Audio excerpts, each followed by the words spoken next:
Thank you so much. This was definitely the best introduction I have ever had. She didn't tell us about her mini wake-up call that she writes beautifully about today on the Huffington Post. Just very, very quickly, I kind of loved it because it shows what our brains can do. She was shopping with her son and her mother. It wasn't really going very well, kind of nobody particularly wanted to be there. And suddenly her mother says, "Where's your bag?" And you panic. And the description of the panic is absolutely wonderful. I don't want to take anything away from you reading it, because suddenly you said you'd been in war zones, you'd been in prisons, but you had not felt this fight or flight fear of losing your handbag. And you run out of the shop trying to find the thief who had run away with your bag, and there was nobody there. And then you come back and your mother says, "Maybe you left it in the car?" And that's where the bag was. And I love how your son described it to his dad, which is Mom went out of the shop running after an imaginary thief who had stolen her imaginary bag and had run away in an imaginary car. So my wake-up call came 7 years ago when I collapsed from exhaustion, burnout, and sleep deprivation, broke my cheekbone, got 4 stitches on my right eye, and as I came to in my own pool of blood, I asked a lot of the questions that you're asking here at this school that we often stop asking after we leave college. Questions like, what is a good life and what is success? And while by conventional definitions of success are successful, by any sane definition of success, if you come to in a pool of blood of your own and nobody has shot you, you're not successful. So I started reading and studying philosophy, science, and trying to piece together what was happening not just in my world but in our world. And I had always loved philosophy. I had remembered, what the Greek philosophers had taught us about studying 3 things. What do we need to know? How do we govern the city? And what is a good life? And gradually, in the last 2 centuries, the question, what is a good life, was abandoned. And we defined a good life with a successful life. And we shrunk success down to these 2 metrics of power and money, which is really like shrinking the whole realm of human possibility down to our to-do lists. And so that's when I came up with this idea of the 3rd metric, because the 2 metrics are like the 2 legs of the stool. You cannot sit on that stool for too long without falling over. It's not sustainable. The 3rd metric consists of these 4 pillars, and each one of them is a section in the book. First of all, our well-being. 2nd, wisdom. How do we tap into our own wisdom? 3rd, wonder, and Alain de Botton writes a lot about wonder. I love all that. How do we bring it into our lives through art, through nature, through being awake, through not multitasking? And the 4th one is giving. How do we create a culture that celebrates not just go-getters, but go-givers? And I wanted very much the book to be a bridge between knowing what we should be doing and actually doing it. And so, as well as having 45 pages of scientific endnotes, because I feel it's extraordinary that modern science now is fully validating ancient wisdom, I wanted to have all these practical steps. So each chapter ends with 3 very small baby steps that each one of us can take right now to begin to bring about these incremental changes. And I'm sure a lot of you are already doing a lot of that. For me, just very quickly to go through 3 little steps and then we'll start our conversation.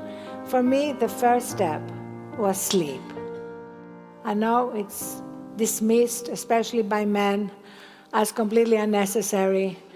I had dinner with a guy recently who bragged that he had only gotten 4 hours sleep the night before, and I thought to myself, but I didn't say it, you know what, if you had gotten 5, this dinner would have been a lot more interesting.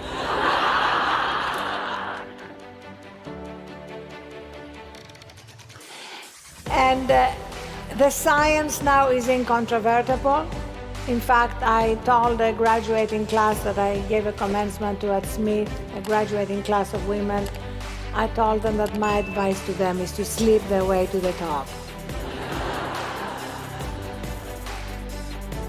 And the fact that now it's seen as a miracle drug by science, improving our health, our mental clarity, our joy, shows how far our culture has gone from what is true.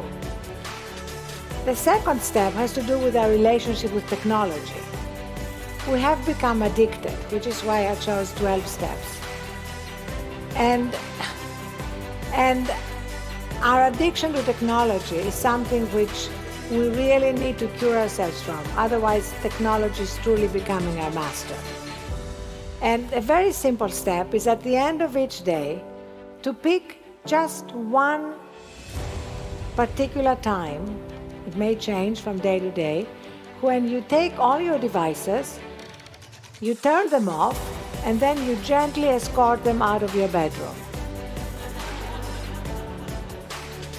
Because that's the time, if no other time, to reconnect with yourself and have a transition from your day life to your recharging, renewing time.